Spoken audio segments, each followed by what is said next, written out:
Hello and welcome to Better Offline. I'm your host Ed Zitron. Please buy our merchandise. I need money.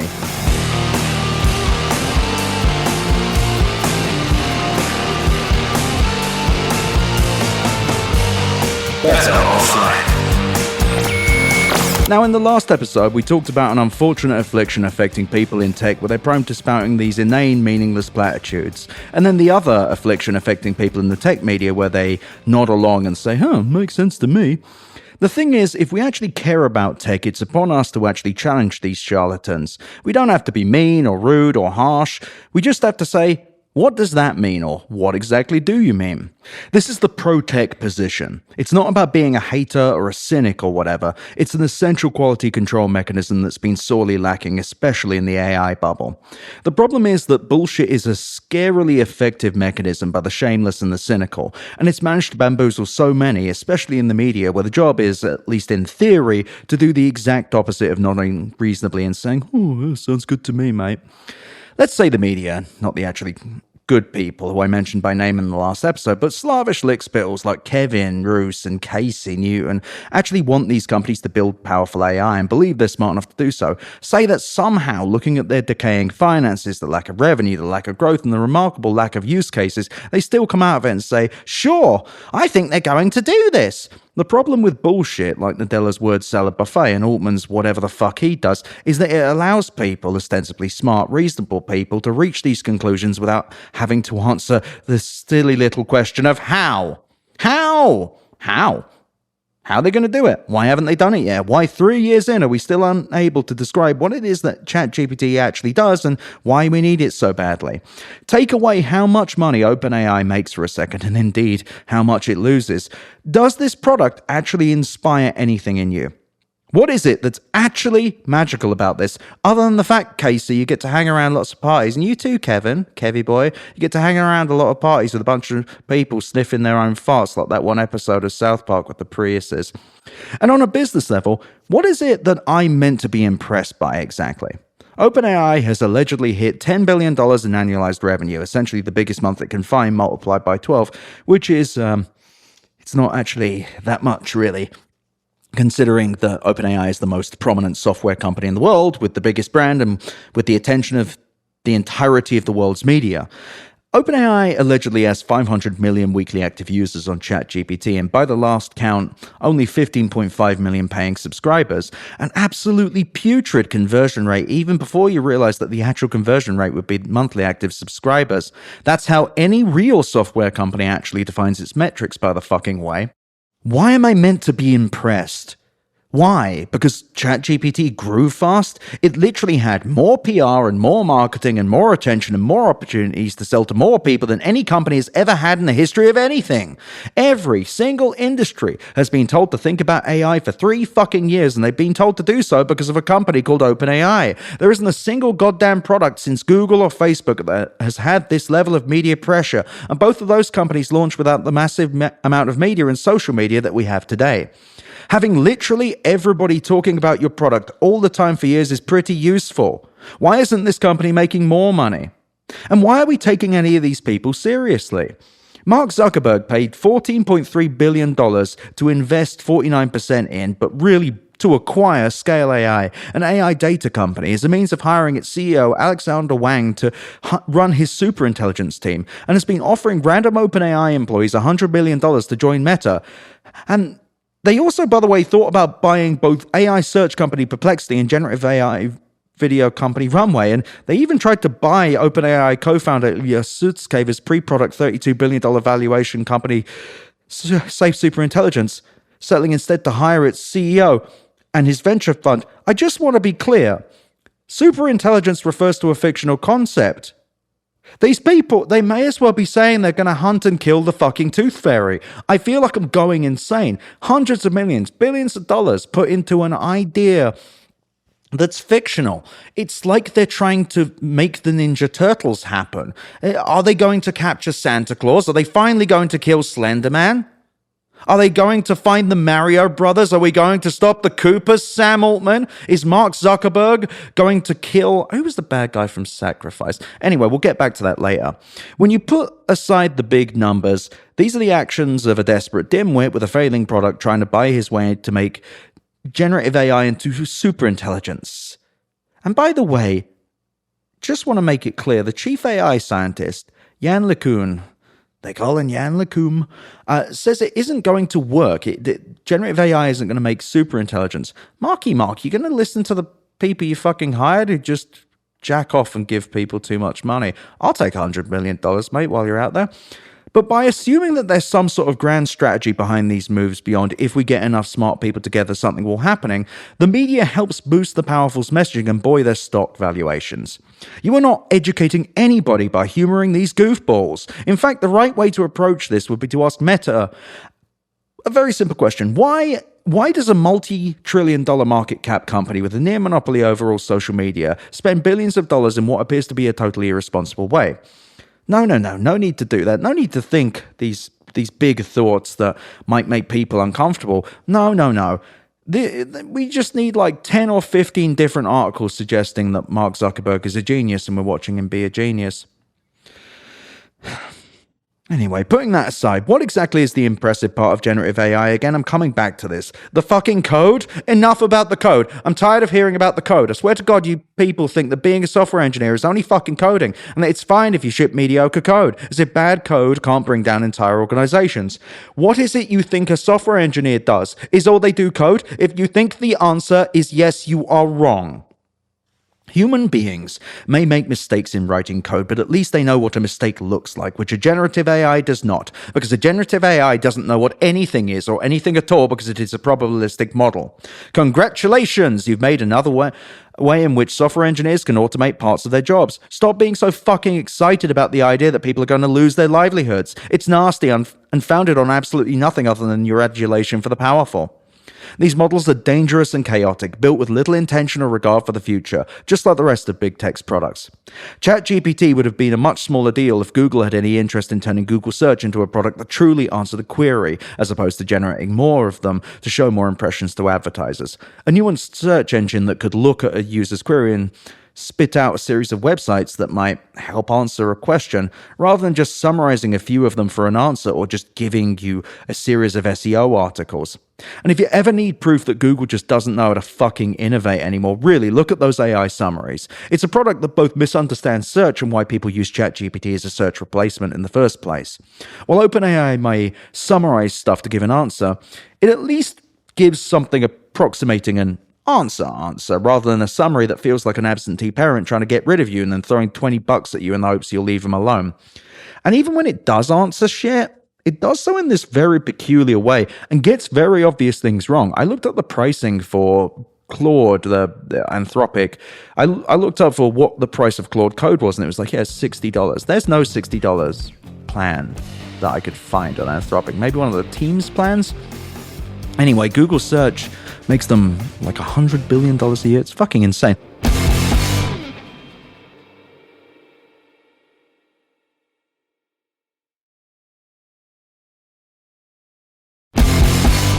If Google Search truly evolved, ChatGPT wouldn't really matter, because the idea of a machine that can theoretically answer a question is kind of why people used Google in the fucking first place.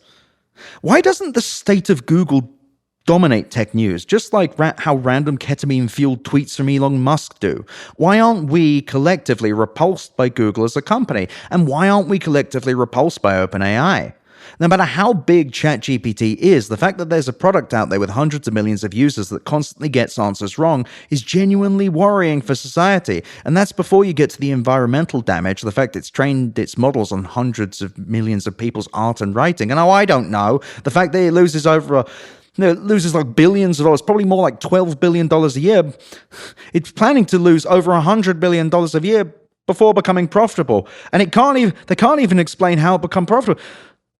I'm trying to calm down, all right? I'm trying. I don't write in here to get pissed off. It's just when I think about it too much. Start hearing the music from Kill Bill. Anyway, but why are we not more horrified? Why are we not more forlorn that this is where hundreds of billions of dollars are being forced? The most prominent company in the tech industry is an unstable monolith with a vague product that can only make $10 billion a year in revenue, not profit, as the very fabric of its existence is shoved down the throat of every executive in the world at once. Also, if it's not fed, by the way, $20 to $40 billion a year, it will die. Give me a fucking break. I don't know. I sound pretty ornery. I get accused of being a hater or missing the grand mystery of this bullshit every few minutes by somebody with an AI avatar of a guy who looks like he's been banned from multiple branches of Best Buy. I understand there are things that people do with large language models. I am aware, but none of it matters because the way they're being discussed is like we're 2 steps away from digitally replacing hundreds of millions of people's jobs. The reality is far simpler. We have an industry that has spent nearly $500 billion between its capital expenditures and venture capital funding to create an industry with the combined revenue of the fucking smartwatch industry. What I'm talking about isn't inflammatory. In fact, it's far more deeply rooted in reality than those claiming that OpenAI is building the future, or Kevin Roose walking up on stage dressed like a fucking ringmaster. Anyone, if you're a listener who was at the Hard Fork live show, email me. Please email me and tell me what that was about. And if you don't know what I'm talking about, Kevin Roose dressed like a fucking circus ringmaster at his podcast. Shameful, man. Shameful. Take a shower. Take a walk. Go outside, mate. But look, like I said, what I'm saying sounds inflammatory, but it's not. If we add up the combined capital expenditures and projected AI revenues of the big 4 hyperscalers, we end up with roughly $327 billion in capital expenditures and only $18 billion in revenue. And that's not profit, by the way. I really do mean it. That's less than the projected revenue of the global smartwatch industry. But then someone smashes through my door and they go, what about OpenAI? What about OpenAI? I've talked about this so much. So what? OpenAI makes $12.7 billion this year, but they lose like $10, $14 billion. What does that mean to you exactly? What are you going to say? The cost of inference is coming down? No, if you are someone who's saying the cost of inference is coming down, I need you to stop. You are wrong, you are wrong, you are wrong. I hate hearing this because you are so wrong. No, the cost that people are being charged is going down. We have no firm data on the actual costs of inference because the companies don't want to talk about it. And yes, they will absolutely lower prices to compete with other companies. The information just reported that OpenAI was doing this to compete with Microsoft a couple weeks back, and fucking OpenAI reduced the price of their O3 reasoning model, one focused on code, by 80% to compete with Claude 4 Opus Max. Just like any of you could fucking look at... I know I'm getting mad at people who probably don't listen to the podcast, but one day they will. I'll make them. Anyway, even if we add OpenAI's revenue to the pot, we're at about $30.7 billion. If we add the supposed $1 billion in revenue from training data startup Surge, $300 million in annualized revenue from Turing, we optimistically assume that Perplexity will have $100 million ARR, up from $34 million in 2024, but they lost $64 million. And say they make $100 million in 2025, and assume that AnySphere, which makes Cursor, that their $500 million run rate stays consistent through 2025, even though they just had to completely change their pricing because OpenAI and Anthropic chugged up the prices. We are at, carry the 2, about $32.7 billion. That's not good, but I'm not being fair, am I? I didn't include many of the names from the Information's generative AI database. I'm stubborn, so I made a point of adding them all up and ended up with a total of less than $39 billion of total revenue in the entire generative AI industry. Jesus fucking Christ. Fuck. God damn it. This is what we've been doing for 3 years? If you're a Mr. Plinkett fan, this is my Kodak printer moment. Why did you do that? According to the Information, generative AI companies have raised more than $18.8 billion in the first quarter of 2025, after VCs invested $21 billion in Q4 2024 and $4 billion in Q3 2024, for a grand total of $43.8 billion, or a total of $370.8 billion of investment and capital expenditures for an industry that, despite being the single most talked about thing on the planet, cannot even create a tenth of the dollars it requires to make it function. These companies are predominantly unprofitable, perpetually searching for product market fit, and even when they find it, seem incapable of generating revenue numbers that remotely justify their valuations. And if I'm honest, I think the truly radical position here is the one taken by most tech reporters that would rather take the lazy position of, well, Uber lost a lot of money, than think for 2 seconds about whether we're all being sold a line of shit. What we're watching is a mountain of waste perpetuated by the least charming fail sons of our generation. Nobody should be giving Satya Nadella or Sam Altman a glossy profile. They should be asking direct, brutal questions, much like Joanna Stern just did of Craig Federighi, who had absolutely fucking nothing to share about why Apple Intelligence sucked because he's never been pushed like this.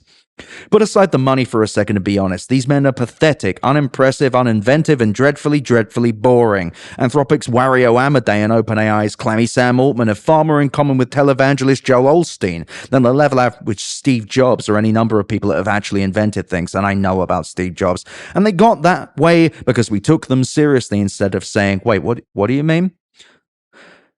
What do you mean? What does that mean? To a single one of their wrong-headed, oafish, and dim-witted hype burps. It's boring. I'm terribly, horribly bored, and if you're interested in this shit, I'm genuinely curious why. Especially if you're a reporter, because right now the innovation happening in AI is, at best, further mutations of the software-as-a-service business model, providing far less value than previous innovations at a calamitous cost. Reasoning models don't even reason, as proven by an Apple paper released a few weeks ago, and agents as a concept are fucked because large language models are inherently unreliable. And yes, a study out of fucking Salesforce found that agents began to break down when given multi-step tasks, such as any task that you'd want to have an agent automate.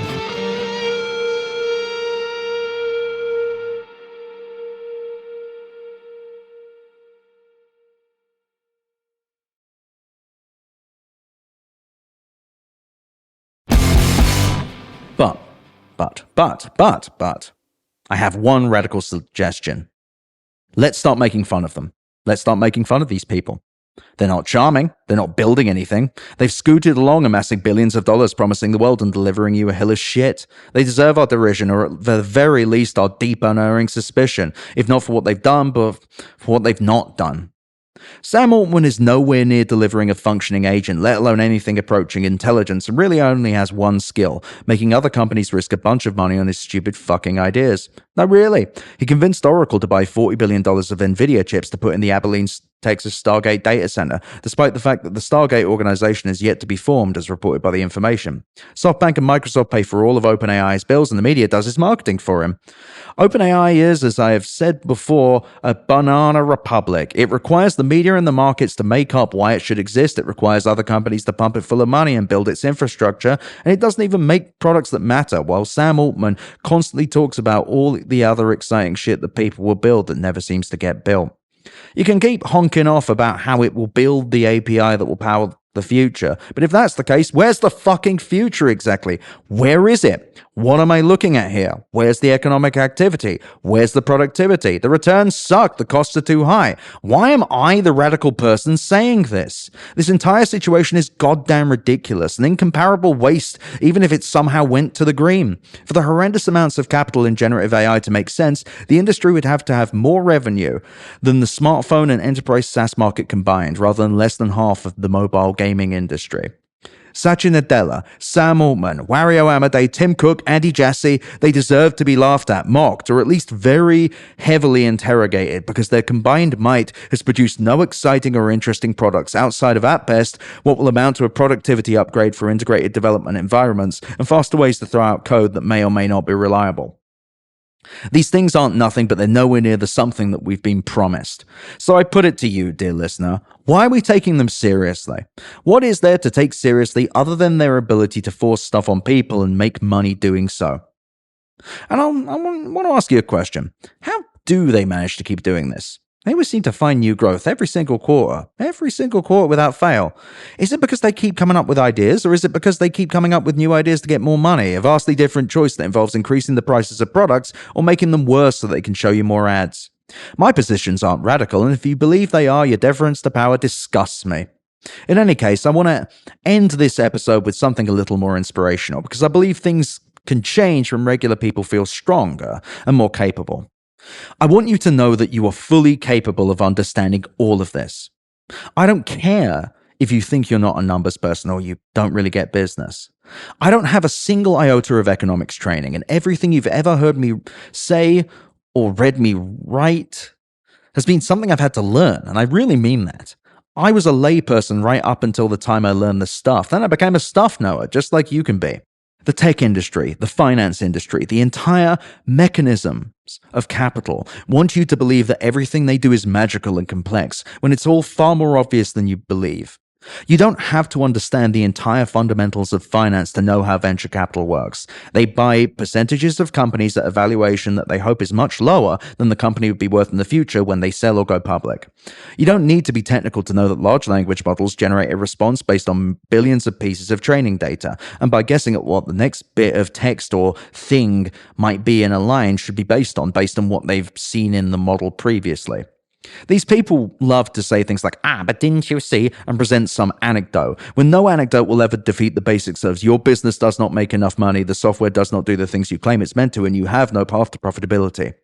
They can yammer at you all they want about lots of people using ChatGPT, but that doesn't change the fact that ChatGPT just isn't that revolutionary, and their only play here is to make you feel stupid rather than actually showing you why it's so fucking revolutionary. This is the argument of a manipulator and a coward, and you're above such things. You don't really have to be a specialist in anything to pry this shit apart, which is why so much of my work is either engaging to those who learn something from it, or frustrating to those that intentionally deceive others by gobbledygook, hype spiel bullshit. I will sit here and explain every fucking part of this horrid chain of freaks, and I'll break it down into whatever pieces it takes to educate as many people as I have to make things change. I need to be clear about something. I'm nobody. I started writing my newsletter with 300 subscribers and no other reason than the fact that I wanted to and I was depressed. And guess what? 4 years later, I have nearly 65,000 subscribers, an award-winning podcast, and people actually pay me for shit. I have no economics training, no special access, no deep sources, just the ability to look at things that are happening, and then I say stuff. I taught myself everything I know about this industry, and there is nothing stopping you from doing the same. I was convinced I was stupid until about 2 years ago. Though, if I'm honest, it might have been last year. I felt othered the majority of my life, convinced by people that I'm incapable or unwelcome, and as such I've become more articulate and confident in who I am and what I believe in. And I've noticed that the only people that seek to degrade or suppress are those of weak minds and weaker wills, business idiots in different forms and flavors. I've learned to accept who I am, that I'm not like most people, and people conflate my passion and vigor with anger or hate when what they're experiencing is somebody different who deeply resents what the powerful have done to the computer. And while I complain about the state of the media, what I've seen in the last year is that there are many, many people like me, readers, listeners, and peers, that resent things in the same way. I conflated different with being alone, and I couldn't have been more wrong. For those of you that don't wish to lick the boots of the people fucking up every tech product, the tent is large, it's a big club, and you're absolutely in it. A better tech industry is one where the people writing about it hold it accountable, pushing it towards creating the experiences and connectivity that truly change the world rather than repeating and reinforcing the status quo. Don't watch the mouth, watch the hands. These companies will tell you that they're amazing as many times as they want, but you don't need to prove that. They do. I don't care if you tell a single human soul about my work, but if it helps you understand these people better, use it to teach other people.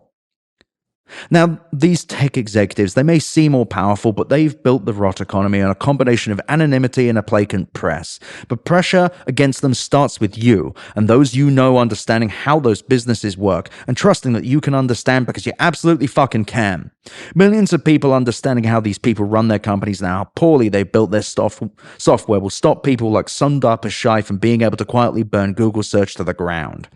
People like Sam Altman are gambling that you're easily confused, easily defeated, and incurious, when you could be writing thousands of words on a newsletter or speaking for hours on a podcast that you never ever really edit for like brevity, or perhaps you go on a side note.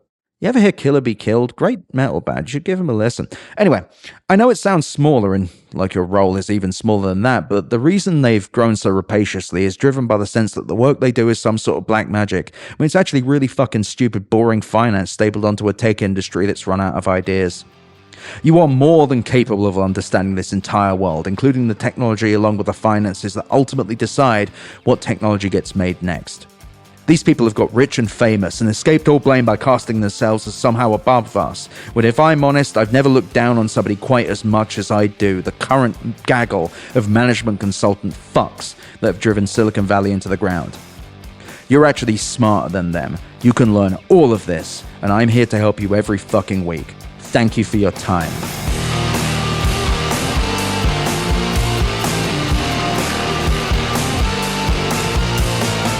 Thank you for listening to Better Offline. The editor and composer of the Better Offline theme song is Matt Osowski. You can check out more of his music and audio projects at mattosowski.com. mattosowski.com. You can email me at easy@betteroffline.com or visit betteroffline.com to find more podcast links and, of course, my newsletter. I also really recommend you go to chat.wheresyoured.at to visit the Discord and go to r/betteroffline to check out our Reddit. Thank you so much for listening. Better Offline is a production of Cool Zone Media. For more from Cool Zone Media, visit our website, coolzonemedia.com, or check us out on the iHeart Radio app, Apple Podcasts, or wherever you get your podcasts.